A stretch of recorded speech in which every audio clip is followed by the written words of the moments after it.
Hello, everyone. A very warm welcome back to Fluent English Power. I'm Luna, and as always, I am so excited to be here with you today to help you improve your English. And I'm Mason. Hello, hello. I'm also happy to be here. Though I must confess, Luna, I'm a little bit sleepy today. Oh, Mason, let me guess, you stayed up until 3 a.m. watching movies again? Not movies this time. I was looking at travel photos. Beautiful beaches, blue water, giant mountains. I think I have the travel bug. The travel bug. That's a great idiom to start with. For our listeners, if you have the travel bug, it means you have a very strong desire to travel. And that is perfect because today's topic is travel and holidays. Yes, we're going to talk about where we like to go, how we plan our trips, and some funny stories from our past vacations. It's going to be a very detailed chat, so grab a cup of coffee or tea, sit back, and enjoy. But before we dive into the world of travel, we have a small favor to ask. Yes, please. If you enjoy our conversations and want to support our channel, please click that like button right now. It really helps us grow. And if you are new here, don't forget to subscribe to Fluent English Power. We want you to be part of our learning family. Also, share this video with a friend who is practicing English. Sharing is caring. Exactly. Okay, Luna, let's get started. Travel. When I think of travel, I think of sleeping in a hotel until noon. What about you? Oh, Mason, you are so predictable. For me, travel is all about the itinerary. The what? An itinerary, that is a plan or list of places you will visit and things you will do on a trip. I love making spreadsheets. I like to know exactly what time I will eat breakfast, what museum I will visit at 10 a.m., and which train I need to catch. Wow, that sounds like a lot of work. To me, that doesn't sound like a holiday. It sounds like a job. My style is more go with the flow. Go with the flow means you don't have a plan and you just do whatever you feel like doing at the moment. But Mason, what if the hotel is full? Or what if the museum is closed? Well, then I find a nice cafe, sit down and eat a large piece of cake. Problem solved. Well, that is one way to handle it. But let's talk about our last big trips. I went to Japan last year.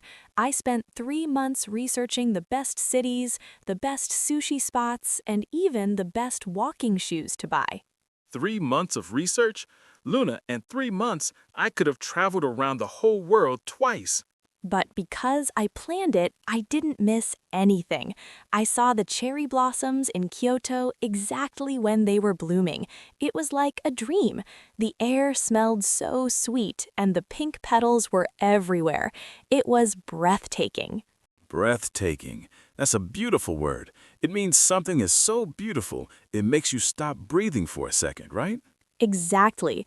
It's for something truly amazing. Now, Mason, tell the truth. When was the last time you went on a trip and didn't plan anything? Oh, it was 2 years ago.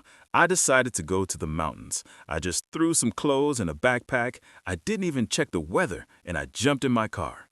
And let me guess, it rained. Worse, it snowed, and I only had shorts and t-shirts. I looked like a tropical bird lost in the North Pole.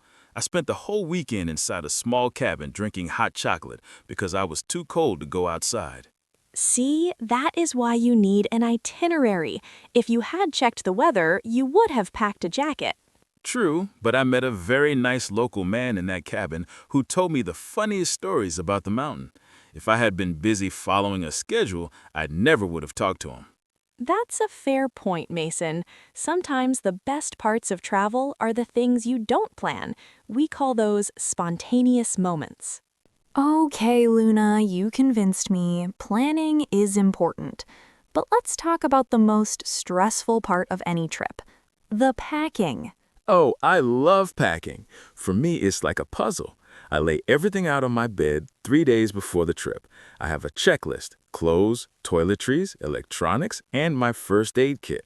I even roll my clothes instead of folding them to save space. You roll your clothes? I just shove. I call it the sip and zip method. I put everything in the suitcase, and then I have to sit on top of it just to get the zipper to close.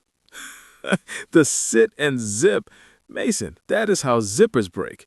And what about your essentials? Do you remember to pack your charger or your toothbrush? Well, usually I forget the most important things. Last time, I packed 5 different pairs of shoes but forgot my socks. I had to buy I Love London socks at the airport. They were very expensive and very bright neon green. Neon green socks? You must have looked very stylish, Mason. But that brings up a good point for our listeners. When we talk about essentials, we mean the things you absolutely cannot travel without. For me, my noise-canceling headphones are an essential. Oh, absolutely, especially for the airport. Speaking of airports, Luna, are you one of those people who arrives 5 hours early? Actually, yes. I like to arrive early. I want to check my bags, go through security, and then sit at the gate with a book. It's stress-free. If you are late, you are running against the clock. I am definitely a running against the clock person. My heart is always beating fast. I usually reach the gate just as they are closing the door. I'm sweaty, I'm tired, and everyone on the plane looks at me like I'm a crazy person. Because you are being a bit crazy. Being early is much better for your mental health. Plus, you get to explore the duty-free shops. The only thing I explore at the airport is the food court. I need a pre-flight snack, usually a giant burger. A giant burger before sitting on a plane for 10 hours. That sounds like a recipe for a stomachache. I prefer something light, like fruit or a salad. You are so healthy, Luna. It's annoying. But tell me, do you prefer the window seat or the aisle seat? This is a very important debate for travelers. Oh, the window seat, definitely. I love looking at the clouds. It makes me feel like I'm in a different world. It's so peaceful. What about you, Mason? I'm an aisle seat man. I have long legs, Luna. I need to stretch them out. Plus, if I want to go get more water or a snack, I don't want to climb over sleeping people. It's awkward. Awkward. That's a great word for our students. It means feeling uncomfortable or embarrassed. And yes, climbing over a stranger is definitely awkward. Especially if they are snoring. Once I sat next to a man who snored so loudly the whole plane could hear him. I tried to cough loudly to wake him up, but he just snored louder. That is the worst. That's why I always bring my travel kit, earplugs, an eye mask, and a neck pillow. If you are prepared, you can sleep anywhere. I tried using a neck pillow once, but it kept sliding around. I ended up waking up with my head on the shoulder of the person next to me. Mason, no. What did they do? They were very nice about it. They just tapped me on the shoulder and said, "Sir, I am not your pillow." I wanted the ground to swallow me up. I wanted the ground to swallow me up. Another great idiom. It means you felt extremely embarrassed. Poor Mason. Your life is like a comedy movie. It really is. But hey, these stories make for great memories, right? Even the bad ones. You're right. Travel isn't just about the beautiful sights. It's about the hiccups along the way. A hiccup in this context means a small problem or delay. I have many hiccups. My life is one big hiccup. So, Mason, we've survived the airport, the neon green socks, and the snoring neighbors. Now we finally arrive. The best part of travel, exploring a new city. Finally! I love that feeling when you walk out of the airport and the air feels different. It smells like adventure, or sometimes it just smells like taxi fumes. But still, it's exciting. For me, the first thing I do is check into the hotel and unpack. I can't relax if my clothes are still in the suitcase. I need to hang everything up and make the room feel like home. Unpack? Luna, my suitcase stays on the floor for the entire week. I live out of my bag. It's like a treasure hunt every morning trying to find a clean shirt. Is this a shirt? No, it's a towel. Is this a shirt? Yes. Oh, wait, it has a coffee stain. You are hopeless. But once you find your shirt, what's your first priority? Is it a museum, a famous landmark? Food. Always food. I don't go to museums to see old statues. I go to the local market to find the weirdest thing on the menu. I want to eat like a local.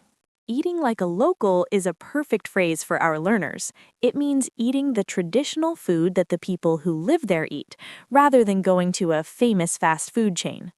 Exactly. Why fly halfway around the world to eat a burger you can get at home?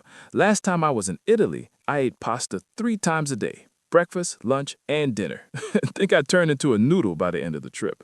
Well, Italian food is hard to resist, but I prefer sightseeing. I love history.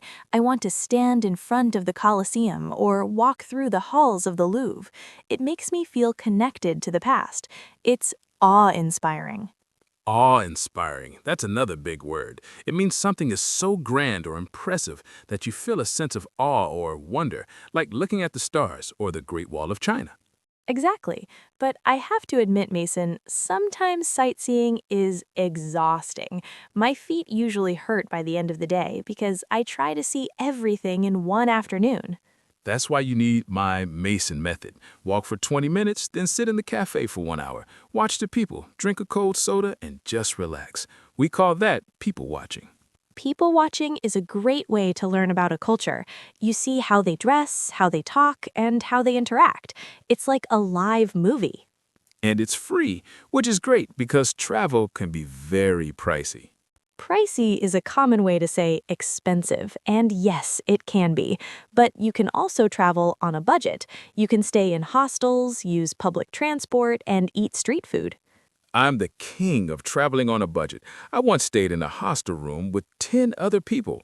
One guy played the guitar at 4 a.m. It wasn't very relaxing, but it was definitely cheap. I think I'll stick to my hotels, thank you. But honestly, whether you stay in a palace or a hostel, the most important thing is the broadening of horizons. Travel changes how you see the world. Wow, Luna, that was deep.